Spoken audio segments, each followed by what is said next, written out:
Welcome to Nasdaq Trade Talks. I'm Jill Malandrino, global markets reporter at Nasdaq. Joining us for this segment, we have Katie Bogue, head of Nasdaq Private Fund Solutions, Jen Choi, managing director of industry affairs at ILPA, and Ariel Babcock, head of research at FCLTGlobal, to discuss how Nasdaq, ILPA, and FCLTGlobal are driving DEI data transparency in the private markets. Ladies, it's great to have you with us. Welcome to Trade Talks. And as I mentioned at the top, we're talking about a new initiative for diversity, equity, and inclusion, of course, DEI data in the private markets that Nasdaq recently announced, having worked closely with ILPA and FCLTGlobal. Katie, can you give our viewers a quick summary of this initiative? Sure, I'd be happy to. So in November, we announced that Nasdaq will begin collecting private fund manager DEI data, and we'll be making it available free of charge to qualified investors via our eVestment platform beginning in February of 2022. So we collaborated closely with ILPA and FCLTGlobal on this effort to make sure that our data collection aligns with the templates and guidelines that each of their groups have published.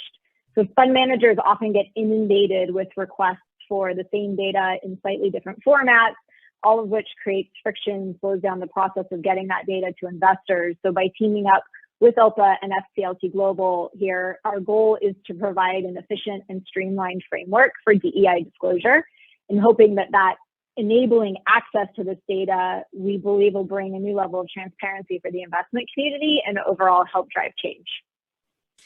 That's really an exciting announcement and initiative. And you mentioned there that the diversity metrics template from ILPA. Jen, can you share with us a little bit about the new template? What was the impetus of the template, and what are some of the key data points it's trying to capture? Absolutely, Jill. So over the last year, with the launch of our Diversity in Action initiative, we've really benefited from some rich conversations with our members, the limited partners, and the wider GP community about how the industry approach to DEI data collection and more broadly is maturing and evolving.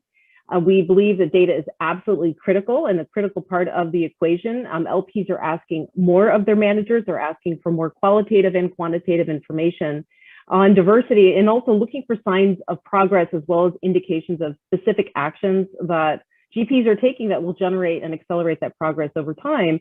And this dialogue and the collaboration with Nasdaq, with FCLT, really sparked us to consider specific enhancements to the 2018 version of the template, both new information to capture and new lenses on that information. And specifically, we've added a non-binary option on gender.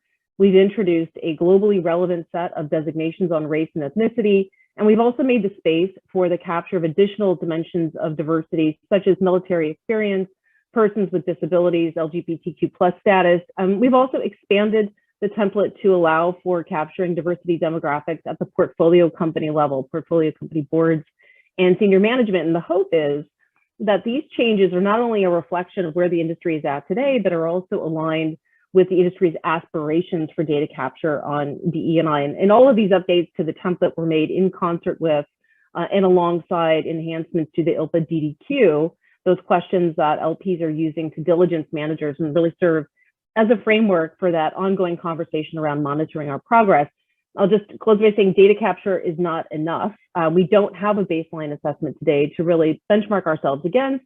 Nearly impossible, therefore, to gauge our progress and to hold ourselves accountable. So it's exciting as we're on the cusp of moving from what information do we capture to what do we do with that information and what actions do we take, and not only in assessing progress, but also holding ourselves accountable. And Ariel, tell me a little bit about your role and the role of FCLTGlobal in the development process for the template. For those unfamiliar with your firm, the name is an acronym on focusing capital on the long term. How does this initiative connect to that objective? Thanks, Jill. Yeah, so FCLTGlobal is a not-for-profit research organization. Our mission is to focus capital on the long term, as you said, and we believe that that long-term focus supports a more prosperous, sustainable economy. So if you think about governance lens on that initiative, corporate boards are really vital in helping companies maintain that longer-term focus. We've done quite a bit of research on the long-term habits of highly effective corporate boards, and the boards of private equity-backed companies are already really good at most of those things. They spend twice as much time on strategy. They ensure directors have a stake in the success of the company. They communicate directly with their long-term owners already because they're usually representing those folks. But what they really lack is board diversity. And that last point on diversity is really interesting because we've done some work in the past that found that the most diverse boards add upwards of 3% to return on invested capital if you compare them to their least diverse peers. And we also found board level diversity is actually more predictive of long-term success than sales growth. And there's no reason to think that those same benefits wouldn't accrue for privately held companies. And actually, Carlyle, a private equity firm, announced last year findings that confirm that view. So they found that their portfolio companies with more diverse boards had 12% higher annual earnings growth than companies with fewer diverse directors. So taking a step back, we know board level diversity would add value, but we aren't seeing GPs take advantage of that opportunity in a real way. There was a 2019 study that found just 7% of Portco board seats were held by women, and the picture's far worse for other lenses on diversity. So essentially, GPs are leaving money on the table by not focusing on this. And that's bad news for their LPs, their limited partners. And those are usually folks like pensions, endowments, foundations, state retirement systems, the asset owners that are charged with looking after those beneficiaries' financial well-being. So that's problematic for broader economic growth. If you think about the influence privately held companies have in the economy today too, privately held companies outnumber public companies and are a meaningful portion of the economy and the employment base. So focusing on this could really add value across a number of different layers.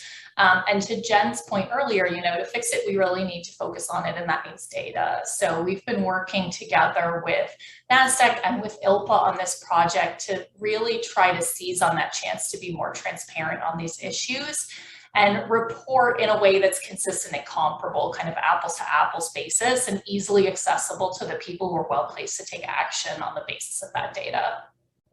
That's great. And back to you, Katie. How has the reaction been from the market to this announcement so far?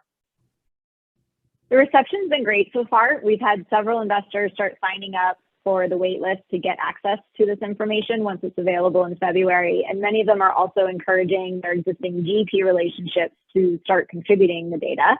On the GP side, the uptake's been a little bit slower, but really we're still very much in that data collection period. And I think GPs are really starting to recognize the value of diversity on their investment teams and in their portfolio companies, as Ariel mentioned.